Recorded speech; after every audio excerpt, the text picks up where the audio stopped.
Bismillah, alhamdulillah, wassalatu wassalamu ala rasulillah wa ala alihi wa sahbihi ajmain. Assalamualaikum warahmatullahi wabarakatuh. Isang mapagpalang araw sa lahat ng kapatirang Muslim. Saan mang sulok ng mundo, ipinaparating natin ang pagbati. Assalamualaikum warahmatullahi wabarakatuh. At sa mga kababayan natin na wala pa sa pananampalatayang Islam, sumainyo nawa ang kapayapaan at ang gabay ng dakilang tagapaglikha na nag-iisang Diyos, walang iba kundi si Allah subhanahu wa ta'ala. Para sa kaalaman ng lahat, lalong-lalo na sa mga kababayan natin na wala pa sa pananampalatayang Islam, alhamdulillah, sapagkat tayo ngayon ay magbibigay ng kasagutan sa isa na namang komento sa atin ng isa nating kababayan na wala pa sa pananampalatayang Islam. At inshallah, mabigyan natin ito ng magandang kasagutan at hindi tayo magsasawa na magbigay ng paalala o sumagot ng kanilang mga katanungan, sapagkat ito ang paraan upang may parating natin sa kanila kung ano ang pananampalatayang Islam. Para sa kaalaman ng lahat, lalong-lalo na sa mga kababayan natin na wala pa sa pananampalatayang Islam, sinasabi rito ng nagkomento sa atin na Brother Omar na huwag ka namang damay, suluhin mo na lang daw, sapagkat ang layunin ko daw kaya ako nagbalik Islam o nagmuslim ay ang makapag-asawa lamang ng marami. Sapagkat marami raw ang nagbabalik Islam sapagkat ang layunin nila ay makapag-asawa ng marami. Para po sa kaalaman ng lahat, wala po itong katotohanan. Sapagkat ang layunin lamang po namin upang kami ay kaya kami nagbalik Islam ay ang sumamba lamang sa nag-iisang Diyos. Sapagkat yan ang turo ng lahat ng mga propeta, tulad na naman kay Adam, kay Moses, kay Noah, kay Abraham, kay Jesus. Sumaka nila nawa ang kapayapaan, ang turo nila ay sumamba lamang sa nag-iisang tagapaglikha na si Allah subhanahu wa ta'ala. Ngayon, dito tayo sa pagdating sa pag-aasawa. Ang totoo po nito sa Islam ay pinapahintulutan po ang pag-aasawa ng higit sa isa o hanggang 4. Subalit ito po ay may batas o may panuntunan.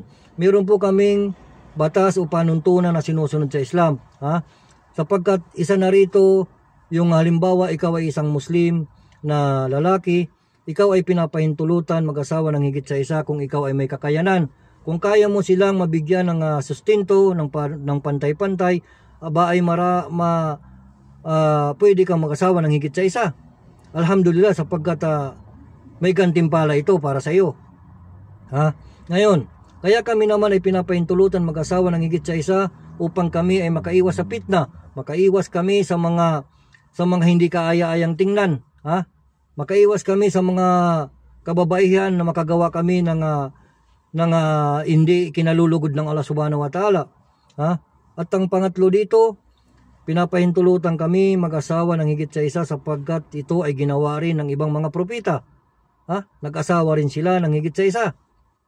Sino sumusunod dito? Kaming mga Muslim lamang. Kaya alhamdulillah, sapagkat ipinagkaloob ito ng Allah subhanahu wa ta'ala sa amin. Ngayon, sino ba ang mas magandang pakinggan? Kaming mga Muslim na 4 ang asawa, o ang ibang relihiyon dyan na isa nga ang asawa pero 3 naman ang kabit? Sino ba ang mas legal dito? Kayo na mismo mag-isip kung sino mas legal dito. Ako, halimbawa, 4 ang asawa ko.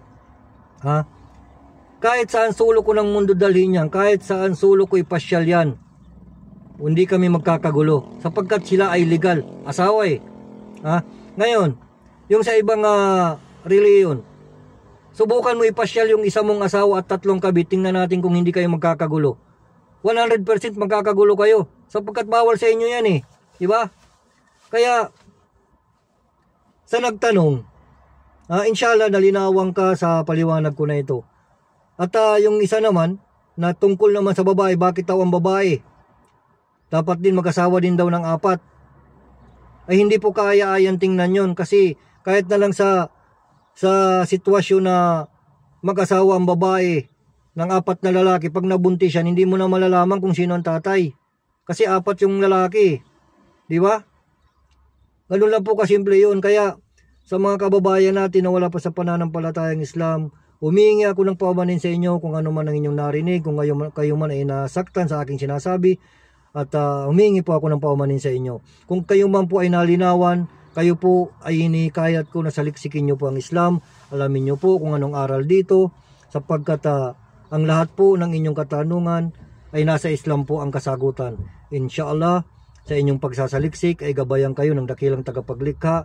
Kaya hanggang dito na lamang. Ito pong inyong Brother Omar na laging nagpapaalala, magsaliksik at magnilay-nilay at magdagdag ng kaalaman hinggil sa ating pananampalataya. Jazakumullahu khairan. Assalamualaikum warahmatullahi wabarakatuh.